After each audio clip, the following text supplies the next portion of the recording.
Today's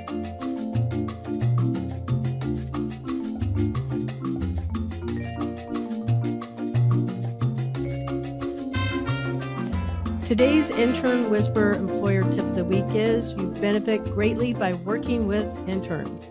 We did a skills-based study of interns and their employee mentors. 93.1% of our E4C employers reported their mentoring skills improved tremendously. That was strongly agreed and agreed. Mentoring skills are in demand and they accelerate skill development for employees and increase retention. So sign up today to become one of our employer mentors with E4C, Employers for Change. Welcome to the Intern Whisperer. Our show's all about the future of work and what jobs and all of the industries are going to look like in 2030. And our guest today is Sue. And you're going to tell me I'm saying your name wrong, but I'm going to give it a shot. Sue, I know it's not Bohle because I think you taught me that. It's Sue Bohle? Bohle. Bohle. Well, today's guest, and this is so the editing team goes back and takes all of that out. Today's guest is Sue Bohle with Serious Play Conference. A little round of applause. One of my favorite women to talk with. So I'm so excited to have you as a guest. I know it's going to go great. Tell us about yourself with just 5 words, Sue. Oh my, well, optimistic, thoughtful, hopefully a leader because I've run an agency and I tend to grab the podium or tend to grab the responsibility of leadership sometimes. My daughter says I'm driven, but now I'm retired, so I'm trying to get out of the driving seat. Actually, not really retired, as you know, but past the age when most people do retire, and I don't apologize for that. I want to stay interested. I want to keep learning. I want to keep contributing, and I certainly am a person saying women deserve to have every opportunity. That's some really good stuff. So that obviously supports that learning side. I added one for you because out of all of what you were sharing there is continuous learner. I totally find you to be that person. Driven, I would absolutely be in favor of that word choice too. Optimistic, I think so. I think you were extremely optimistic, but that's like 3. What are your other 2? Do you have 2 more? Sharing. Oh, yes. Yeah. Athletic. Because you have a background kind of in education also. I definitely have a family background in education, and I was a high school teacher for 3 years before I embarked on a change into a more specialized field that I felt would help me grow. And you mentioned, I think, athletic just a minute ago. Well, I had a family also that was very athletic. My mother was one of the earliest golf stars and played exhibition games with Patty Berg, if any of you remember your grandparents talking about her. But also my father was a coach and athletic director. My brothers were all-state, all-American in one case, and there wasn't much for women then. But I'm now hopefully getting my granddaughter, who's 9, into sports. And I just loved all the years I watched my daughter play volleyball in an NCAA team after Title IX, which led more women to have an opportunity to actually be in sports. I find you to be a woman that's very, very inspiring. So I know one of our questions later down the road is like, what would you tell women that want to get in? And let's just go ahead and throw it out right now. What would you tell women that are interested in getting in PR or in the game industry, which in the game industry is predominantly male? I don't know about the PR industry, but what would you tell them that they should do now to be able to be seen and be heard, so to speak? Well, PR is now a major. And there are some very good schools of public relations. When I went through college, there was journalism, which is the field I really count myself as being in first. Now you can go and learn PR. But I think the important decision that I always told young people when they were working for me is that don't get into PR if you want to quit about age 45 and cruise, which is kind of what I associate car salesmen and insurance agents in. They can get a stable of customers, and then that's what they do for the rest of their life. Public relations is a field where you must totally change. If you think about it, during the majority of my career, we didn't have social media. So things tumbled upside down after I'd been in that career for some 30 years. So if you want to choose the field of public relations, be ready to learn. It is an influential field. You get to help other people make decisions about their businesses and then go and sell that story to an editor. Somebody yesterday described public relations success as being also not only a writer, but also a salesperson.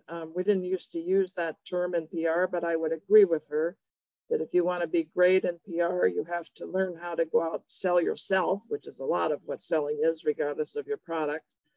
And you need to also be able to reconstruct what someone tells you they do into something that is very easy to understand.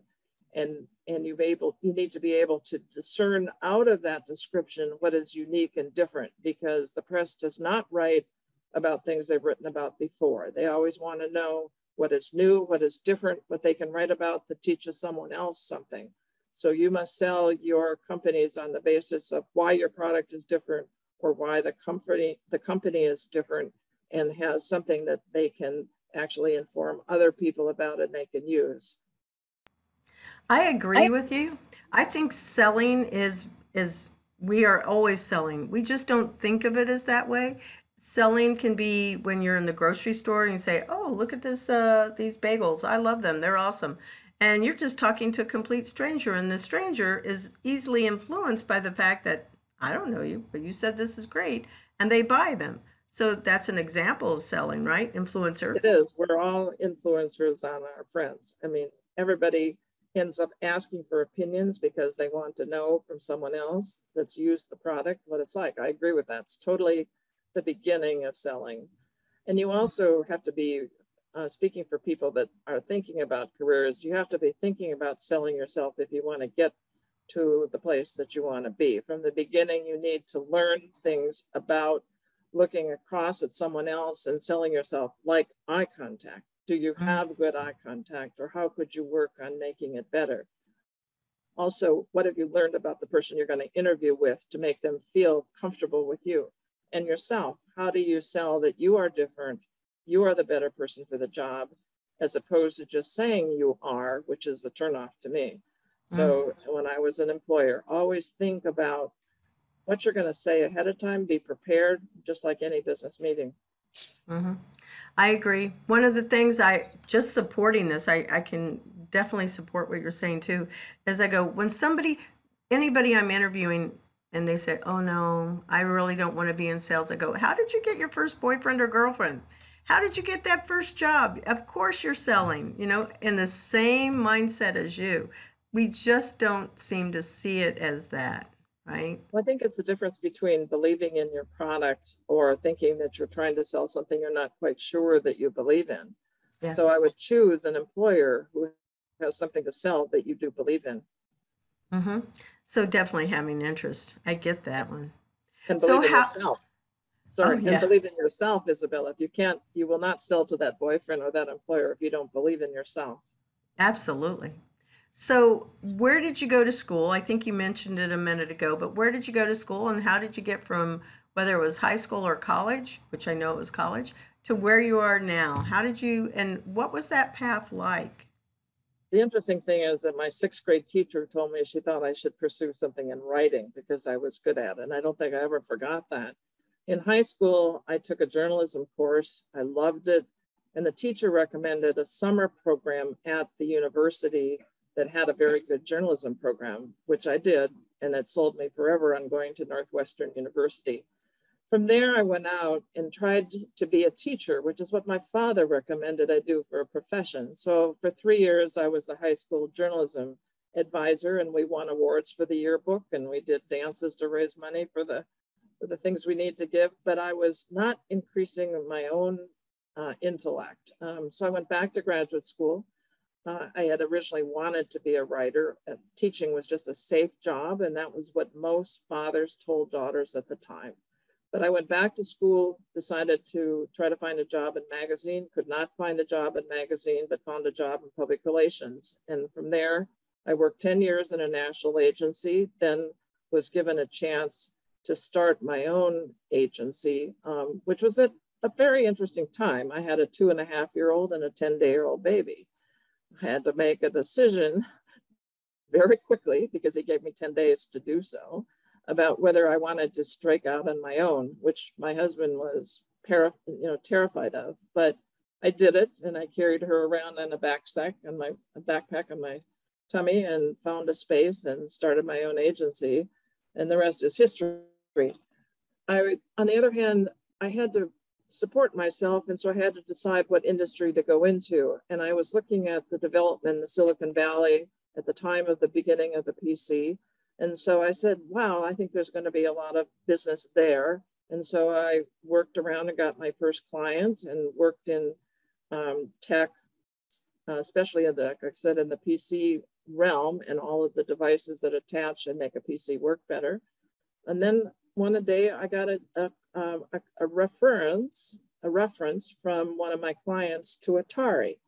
So from there, I got into the video game business.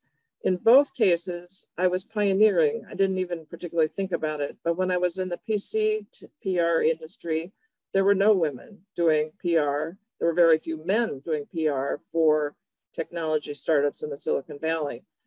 20 years later, when I got a referral to the video game business, there were no agencies working in the video game industry. It was in microcosm. So I did it. I think you have to be ready to reach out and grab the brass ring when somebody offers it to you, which is an old slogan about the carousel. You run a carousel and there's a brass ring. And at the very beginning of carousels, if you got the brass ring, you got another ride. Well, I did that. I grabbed the brass ring, started my own agency, moved into industries that weren't popular yet for either women or men. Being a woman, it was extraordinarily difficult to prove that I could do it, but I just decided I would, and that kept going. Eventually, I became interested in how video games could be used in education, which brought me full circle back to education, how we can use game-based elements for learning. So I'm not sure of what that time frame is, but how old is Serious Play? Because that's your company. Yes, I retired from my agency business about 10 years ago, but I had started a conference based on this experience in the video game industry for video games, or we don't call them video anymore, but just serious games or games that are for training or learning. Could be used to engage the participant and help them retain the information. So I started this conference 15 years ago and moved it around to various universities around the country. And 3 years ago, brought it to the University of Central Florida. There were a couple of people from the Serious Play conference that I've met, and I've worked with you, I think it's 2 years, maybe it's 3, but I'm going to say 2. And in the course of that time, I've met some really amazing people in the serious game industry for sure. The couple of them have been on my show, and one was John Schulman, and then the other one was Kevin Miller. Delightful guests. So I think I may even include a little bit of their snippets in the show when we go into the post side of it, just to let people have a preview as to what's going on. But very excited about this year's conference. When is it going to be, and where? Is it on the ground or all virtual? This year it's June 13 to 17. The first 3 days are the conference sessions, where there's basically a different talk every hour for 3 days, plus night activities. And then we have 2 days if people are preferred to have skilled workshops that are day long. We're at UCF this year. We were there 3 years ago before COVID hit. Then we were virtual for 2 years. And now we're at UCF again. And it's spreading to be a conference that the whole university is supporting. Different schools will participate in giving speakers, but also helping me with some of the labor of the conference. That's good to hear. Will it be down at the downtown location of the It will. conference? There's Oh, a even building better. that is primarily um, a building that is primarily communications buildings, or it's known as DPACs, which Mhm. is across the street from FIA, which is the digital graduate school program in animation and games. And those are just right across the street. So it'll be those two facilities, very nice facilities this year. And we will be live with virtual speakers for some of the sessions so that we can bring in international professors and companies that can provide a different look at where the industry is worldwide, but live only really for attendance, or you can buy the recordings of the whole conference afterward. So if people are going to be signing, and I've got your website so that we'll be sharing that out there also when it's when the show airs, and we'll do it in promotion too of the event. But if people are attending, where should they be staying? Where can they register? Go ahead and share the website right now, because this is really big. It's always a big conference, and I don't think they know what industries are involved too. So I'm throwing a lot at you there. All right. The interesting thing about the Serious Play Conference is that we started out thinking we would only really be of interest to teachers. That's where my background was. But the first conference we had people from healthcare, we had nonprofit organizations like the Red Cross, we had veterinary organizations, and everybody said, please let us all come, because we're all trying to learn about this new technology that is spreading across education and improving both engagement and retention. So today we are 7 tracks. We help developers learn how to do serious games.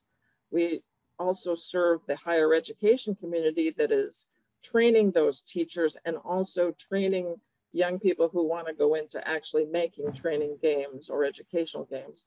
And then we serve the healthcare industry so that they can create programs to train their nurses, for instance, where that's an industry that use serious games to quickly get nurses up to speed on the kinds of things they would need to know to serve the COVID influx of patients. And we have a corporate sector, which is helping companies understand how to engage their staff and train them more efficiently, more effectively, and less expensively. So it ranges across all of those fields. We bring the military in. In some cases, the military leads us because they were the original industry that used games, but today they also look to developers who have new technology like virtual reality to help them do training better of things like maintenance of an airplane. So it's across all those industries, and it is an attempt for anyone who wants to learn how to create or purchase or evaluate or just use and implement game-based learning programs. Mm-hmm. I remember, yeah, the corporate track. I remember there was education, defense, and then obviously, as you mentioned, healthcare. I think the one is there a separate one for startups actually? There is a developer conference, and I really hope we can get the word out about that, because there's a lot of good business advice there and also information on how locally UCF provides an incubator for those startup companies, but also for a more advanced developer, how to improve your business overseas and what opportunities there are for selling educational games in private schools in Europe or even the Middle East. So if somebody like I work today, I am down at Orlando Game Space. Are you still accepting speakers? We're at capacity for speakers, but we'd be happy to have someone who really is interested, see if they can apply to be, if we have any cancellations, we'll be happy to look at those.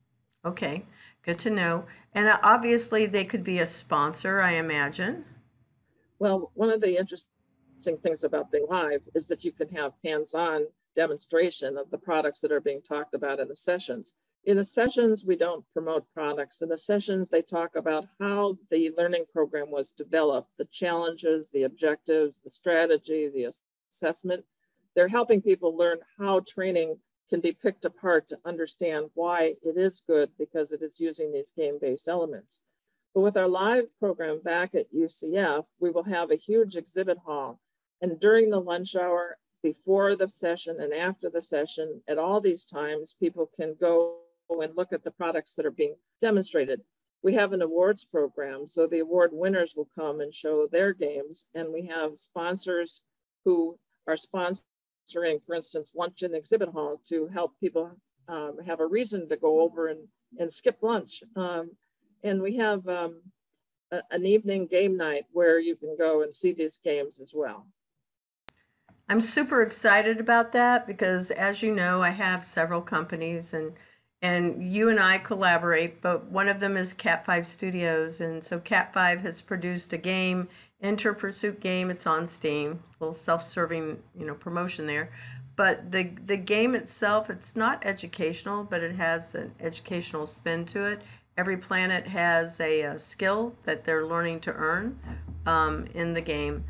My goal is to get Cat 5 moved over into that serious game area. And what I liked about your conference too is that people can network like crazy and that you can meet so many people and there's opportunities across the pond, so to speak. Quite a few speakers who are looking to do a game meet people at the conference and hire them to do their game. So developers have an opportunity for business. There's also larger contracts to be held, or interestingly enough, sometimes people who are actually volunteering for the conference end up with a job. Last year, we had one of the volunteer hosts for the track in the in the defense area, learn what it takes to get a military contract. Most of his contracts had been corporate.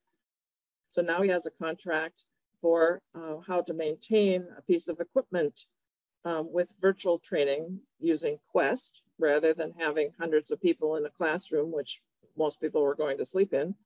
And the military has hired him for a multi-million-dollar contract. So there is a great opportunity to network. It's one of the strengths of the conference. I love that. And I'm sure that aside from being a sponsor, are there exhibitor opportunities? Yes, there'll be quite a few people that are going to show their game. For instance, the last live conference we had, a very small company that did tabletop games for teachers to use in classroom sold out. We're hoping that same thing will happen this year, but there's very little opportunity with all the digital products to actually experience them and talk to the developer themselves. It's all, this vague thing about being online. So that's what I think is valuable to most exhibitors, to have people touch and feel your products. And even if they're not buying, they will give you the feedback you need to make it more successful. I totally get that one. Well, so what's the size of this conference too? Like how many people attend it? Keep in mind, I know that we're talking about virtual, which was all the past 2 years, and now you're back on the ground, but it sounds like you've got like thousands of people attending. Well, it's not thousands yet. Maybe it will be. It's certainly hundreds. And it's a little hard to tell what's going to happen this year. But a couple things are interesting. Last year, we actually had 500 people, right around the number of 500, participating in one way or another, online as hosts or volunteering to help or just listening or speaking. This year, we will be live, except for the virtual speakers who the live people can listen to in a conference room set up for a Zoom conference. And this year, we don't know. I mean, I'm hoping we will have several hundred, maybe it'll go up to 500 or more. I'm having more early inquiries about sponsoring, more early inquiries about signing up before I even have the program up and the registration fixed. So I have high hopes that this really will be a good year. We'll have someplace between 300 and 600. Big span, but I'm just not sure at this point. Yeah, who can tell, right? Every month it's like, okay, well, what's going to happen this month in the world of COVID? The new COVID variety that they're talking about on the news is very scary. We'll have to see. Yeah. You were recognized as one of the top 100 women in the game industry, and also separately, even in public relations. How does Is that an application? How does somebody get recognized for that? Because I know you've been working hard, but like, I sit here and I go, I work hard too. Do you recommend that I apply for things? Is that how somebody gets recognized? None of those honors really were applied for. I think you need to search the sites for the opportunities because sometimes there is an application.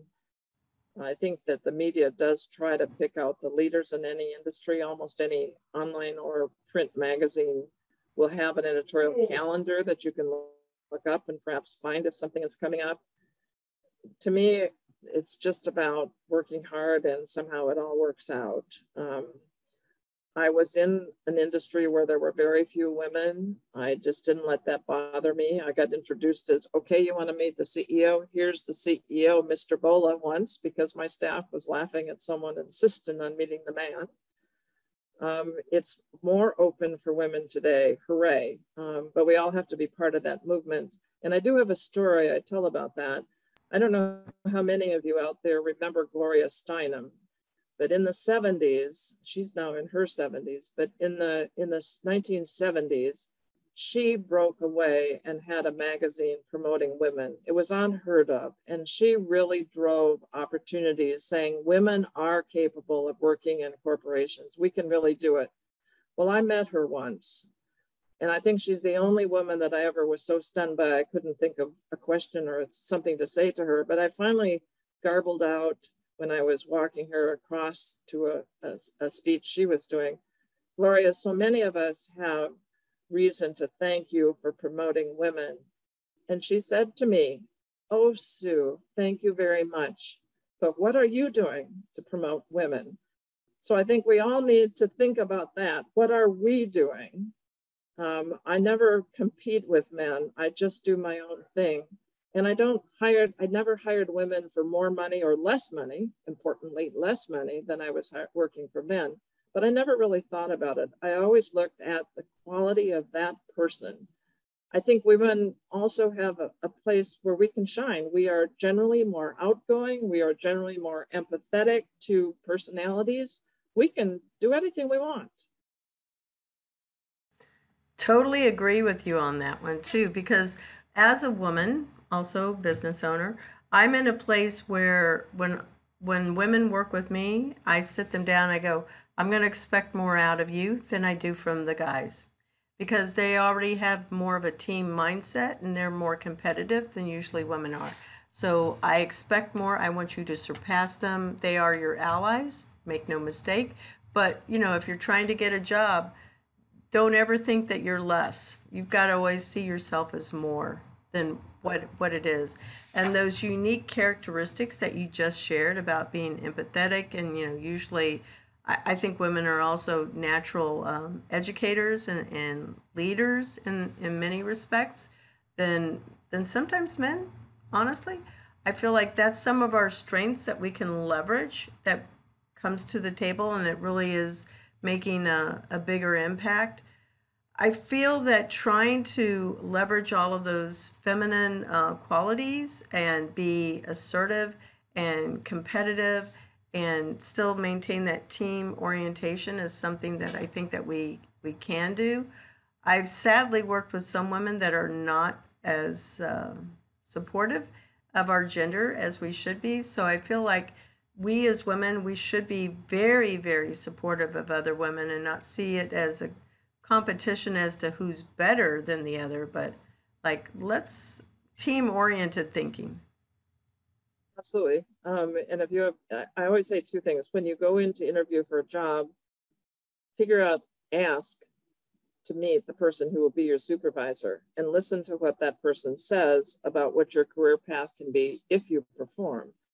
By the same token, once you are the boss, look at the people underneath you, men and women, but offer them the chance to grow as quickly as they can. And remember that if they grow quickly, they will be supporting your ascent as well. Yeah. Nobody gets to the top by themselves. They really don't. There's always somebody that has helped you along the way, and that includes parents that, hello, you didn't get into this world without them. So there's, Yeah, we are never here just to serve ourselves. We are always here to serve others. And if we stay in that mindset, it's not all about me. It's about, everybody else that I'm here to serve, whether they're customers, family, friends. We can certainly give a lot of recognition and help each other get to achieve those goals. It's also about asking questions. I had a boss once who taught me, I thought he taught me to write. And I talked to him about that once. And he said, Sue, I didn't teach you how to write. You taught yourself. But the way that you taught yourself was by being in front of my desk for every question you had. You kept coming in saying, I don't really get this. How do I do this? You asked me, took me to lunch, and you asked me, how did you get where you are? You stayed late. And if I was around, you would come in and say, what more can I do? How can I advance? Tell me what I'm not doing perfectly. And you taught yourself by asking the questions of a mentor, but you taught yourself. If I had not had you in front of my desk, you wouldn't have learned because I was busy with my own job. It was you asking for my time that helped you move ahead. Mm-hmm. Yep, I think that's sound wisdom that you received at that point in time. One of the things that I always also say when I interview with people, I say, tell me what you can take off my shoulders. Because if you can do that, you're somebody that's going to lead. You're not going to be afraid. You're going to ask questions. You're going to do all of the things that are there. But you're here to solve a problem. So ask me exactly what my problems are. You are so right. We are on the same page, Sue. I love that. Why we're friends. Yes, I would agree. Seek friends that you admire, that share things with you that you don't know. That's the best kind of friend. Mm-hmm. How do you like to communicate with others? Is it like in person, video chat? I mean, that's all we do now. In the past 2 years, it's been more of that than anything. Phone, text, social channels. Do you have preferences? The funny thing about COVID and our use of Zoom is that I feel that I can become friends and can know people over Zoom. And I would never have thought that before. I've had interns who've worked for me that I've never met, and I feel like I've helped them and they've helped me. So I think that we have learned, and everybody should respect and not be tired of Zoom calls because Zoom can be instrumental in getting to know someone. There's also a little bit of a shield. I mean, you can be more informal. You can still ask all those questions, but you can do it virtually. But communicating, the interesting thing, I think I'm the last person that still sends out a Christmas letter. We're changing. We're changing. And I'm using Zoom more and more. I mean, I'm really anxious to get back to a place where we are in a room and we're networking, and I really know my attendees are asking for that. And I'm looking forward to it. But I think any communications that you do with someone else can be useful, and you need to develop a skill and a comfort with them so that if that is your requirement, that you can do it. My daughter, who followed me into the communications field, was interviewed by Zoom like 15 years ago. It was brand new. She was in a room and she was interviewing for the office of a company in another city. And I just couldn't imagine that she could survive that. I thought she'd be scared to death, but she was quite a verbal person and it worked. And after that, I thought to myself, I can use it to interview people. I can use it to sell people. I'd be interested to know whether any journalists are using Zoom. I think not too many. You're still going to have to sell in writing if you're a public relations person. So you need to be using all forms of communication. And journalists are finding themselves also having to sell themselves on television. I mean, what journalist that went through that works for the New York Times or works for Time Inc. or works for Vogue or whatever, ever thought they'd be interviewed on CNN? Now you see regularly the correspondence from print, what used to be print papers, being interviewed by television. We've become experts. We've become part of the interview process. So we need to be able to communicate in all ways. And I think that also that the cell phone is really helping with that. You can use your cell phone to communicate just directly, but you can also use it to promote a video on something. You can be a reporter using your phone and filming the situation. I mean, look what's happening in the war-torn parts of the world, like Ukraine right now. It is very common to see on the national news programs video that's being sent out by citizens in those war-torn cities. And that's how we're communicating into Russia, to let them know what's really going on. So, not to be dated, but I think that that's going to keep being a form of communications, is being able to communicate across text, across video, across Zoom, across every form of communication. Mm-hmm. Yeah, because, well, as you mentioned, phones are used for, they're not phones. They are tiny little computers, it's like tiny. It's a little computer, but it holds such power, right? Because as you mentioned, videos, we can do interviews. I think journalism has definitely crossed, obviously, from print, because we see so many journalists over in other countries and they're sharing the news with us. But through social channels, everything is distributed in a lot of formats. So for people to not be aware of something seems almost unheard of, because of the way that we are consuming information through a phone, to be honest. You must learn. You must learn. I mean, Yeah. I didn't grow up with social media, but I must use it today. Oh gosh, yeah. You'd be like totally lost, or off the grid by choice, one or the other. Something's going on there for sure. I was trying to go back, and I should have taken a little note based on something that you had said about the times that, oh, it'll come back to me. Anyway, another question that came up is, you've seen many people communicating through generations in different ways based on just the longevity of your life here that you've had. So when you were first introduced to communications, it was like all print, I would assume, correct? And we had Yes. TV and radio, right? The great thing about podcasts, this is what I was going to say, is podcast has almost made everybody a journalist, but you don't have to go and get permission like you do a radio station to disseminate information. You can just have it be your own platform, if you will, and share whatever the message is that you want to share. Which is, my podcast is about the Intern Whisperer. I share tips every week with employers about how they can, get along and help the intern learn more. For example, you also said something. We think, this is one of the tips I usually share, is like, so you think that when you send an email, everybody knows what BCC and CC means and reply all. They do not. When they're in school, they don't even think about what that means. Or, oh, you can't put that out there because this is a company. You have to ask permission. You can't just go and put that video up about here. You need to say, hey, is it okay if I post this video about your company or whatever? There's things that people just don't even consider as students, because they've been born with the phone in their hand and they don't think about necessarily protocols. Anyway, that's the point of the Intern Whisperer, is to share that information and bring, thought leaders like yourself in, and we can talk about things.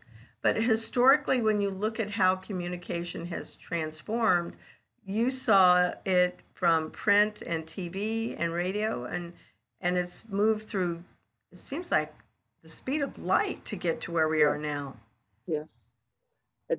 Life advances at about a decade and a year. It seems so speedy. Now, personally, I have a thought that at some point the grid's going to go down and people will need to know how to read, like newspapers, or be able to, read or write their signature, because people don't even know how to write signatures. They don't teach that in elementary school anymore, cursive writing. And we just do digital signatures. But I believe that the grid will go down and stuff is going to change. What are your thoughts on that? Well, lately I've been interested in the fact that there's more than one internet, or there will be more than one internet, and the intersection of that will not be what we think it is right now. For instance, China is building its own internet. Russia is building its own internet. I would hope that we may come to a better situation where everything is shared as it was at first.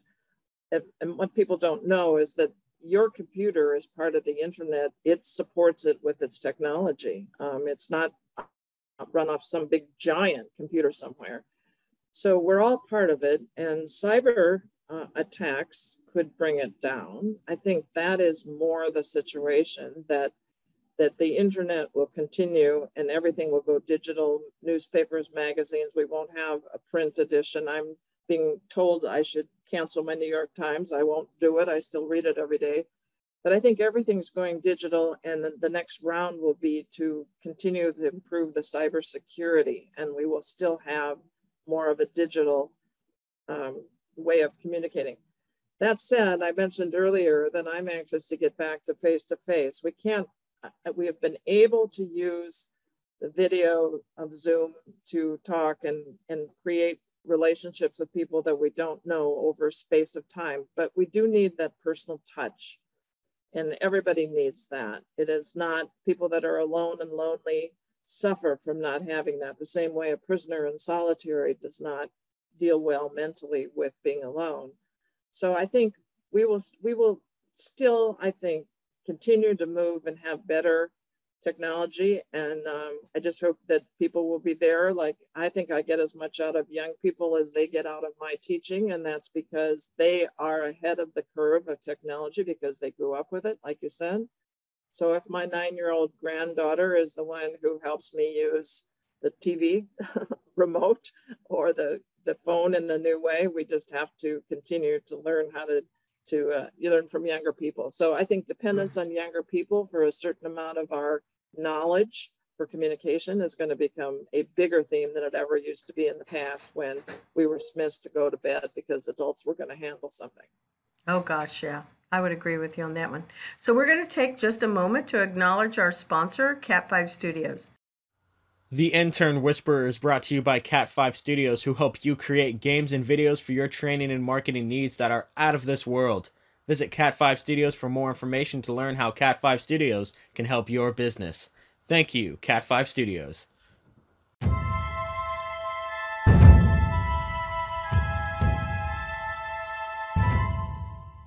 And we are back to the second half of the show. So our guest is Sue Bohle, and she is the director, the president of Serious Play Conference. She's the founder. She's everything all about that Serious Play Conference.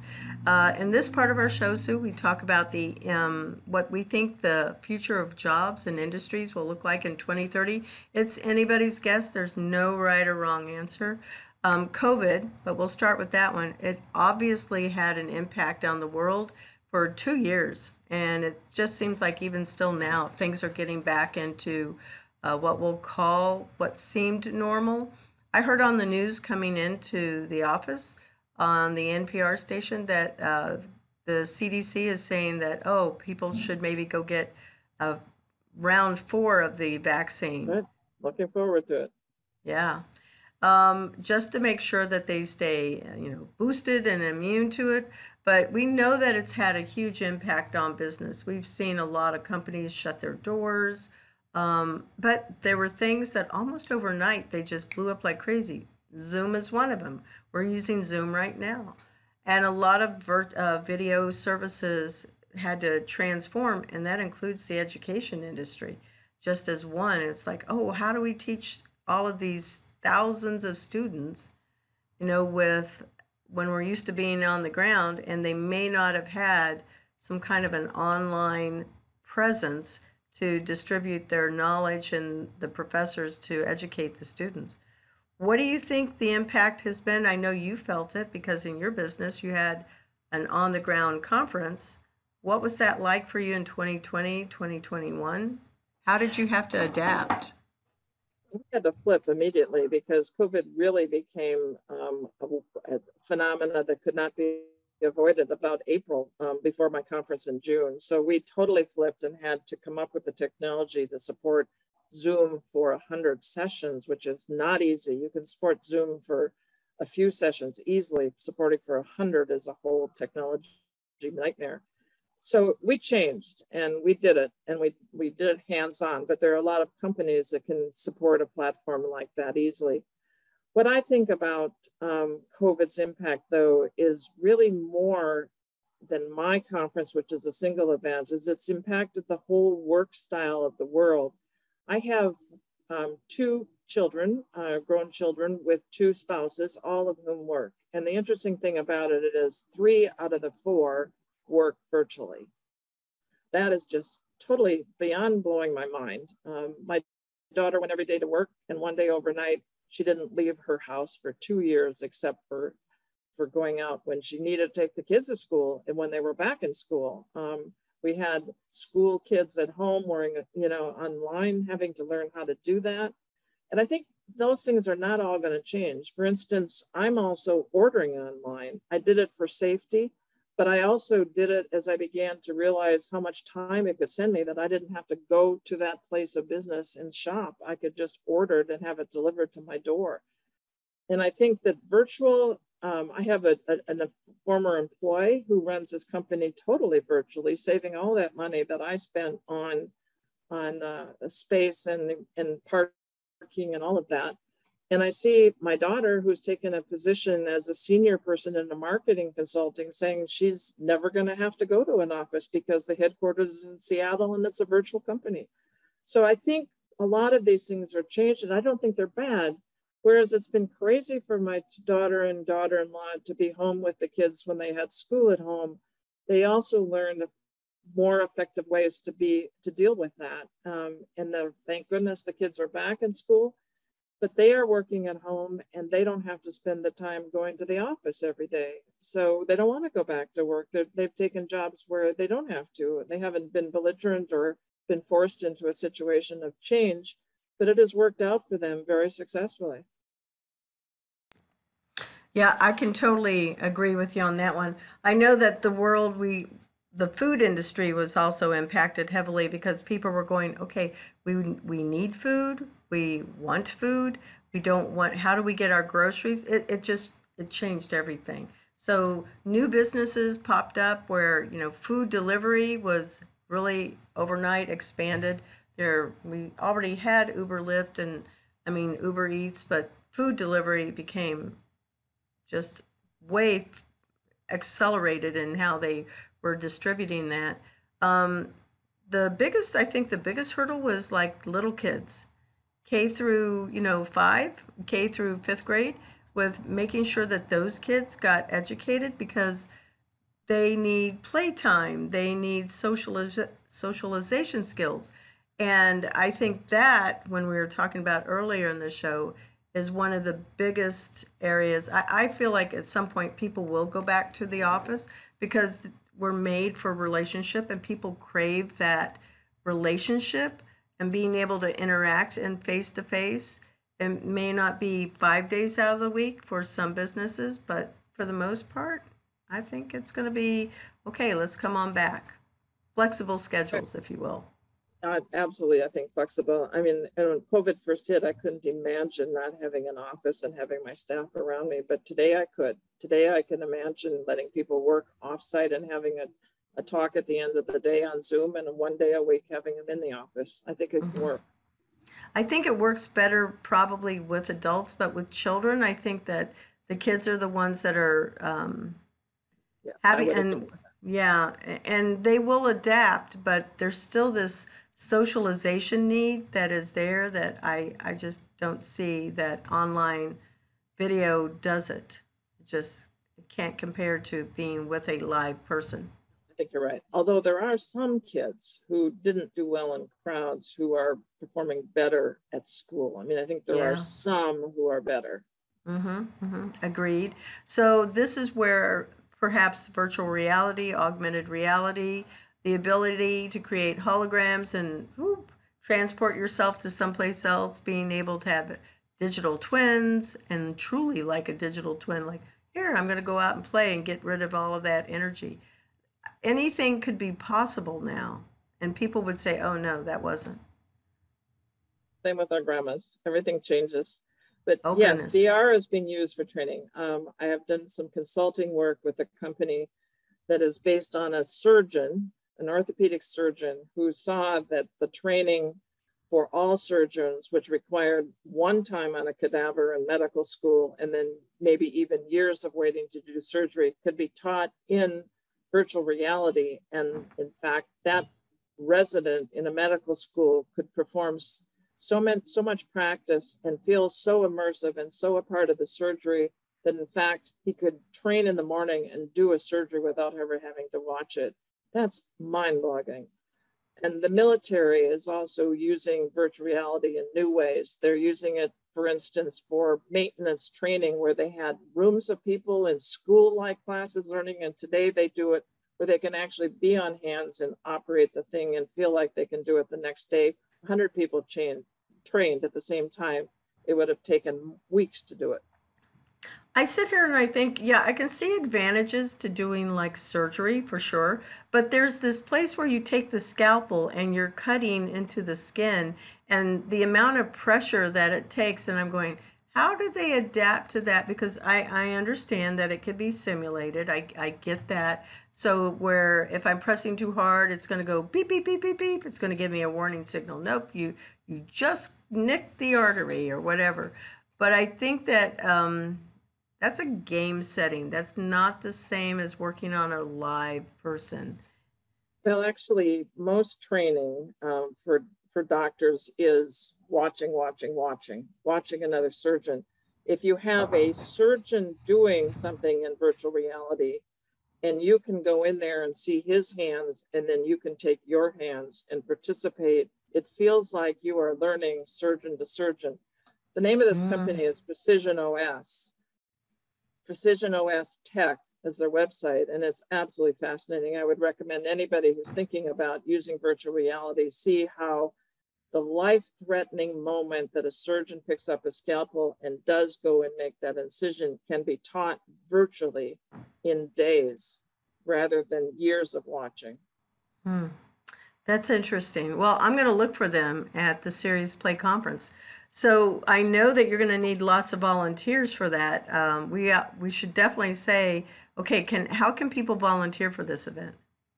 Well, I'm going to need people to register, to add ribbons for badges so we know who's a speaker, who's an exhibitor. I'm going to need people who can take the videos we are doing a video today and just edit it so that it can be posted for everyone to look at afterward. And I'm just going to need people to also monitor the rooms, making sure that every session is recorded. So there's a lot of opportunity for participation, and you do get a free registration for basically a full day of volunteering in some way, which might mean sitting in a room in a track for a day. Or sitting at the registration desk. You can then go and see the rest of the conference free. And there is a place on the website where you can sign up for that. That's good to hear. So is it Serious Play Conference, or what's the website? Serious Play with an abbreviation for conference, conf.com.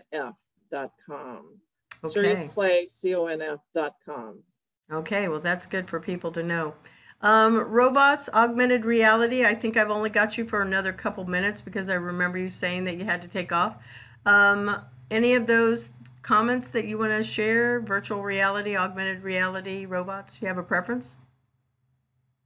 The topic would be of interest to more people. There certainly is robotics. There certainly is virtual reality, which is the newest thing, but there's also speakers who will talk about how to analyze whether or not you have a successful program. Just the basics of thinking it's exciting to learn that way may not prove out to be actually true. So you want to be able to evaluate it. And as opposed to having to buy time on IBM's big calculator, there are software programs that you can use. So the conference covers all aspects of creating, making, evaluating, purchasing, and implementing serious games and simulations. Any great mentoring advice you want to pass on to our listeners?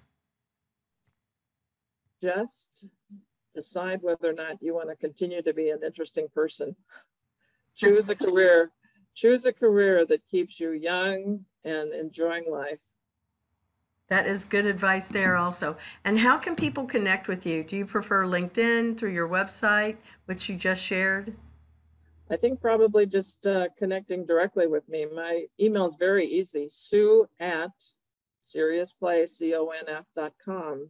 pretty much the website with my first name in front of it. And I'm happy to share any questions, share information and answer any questions.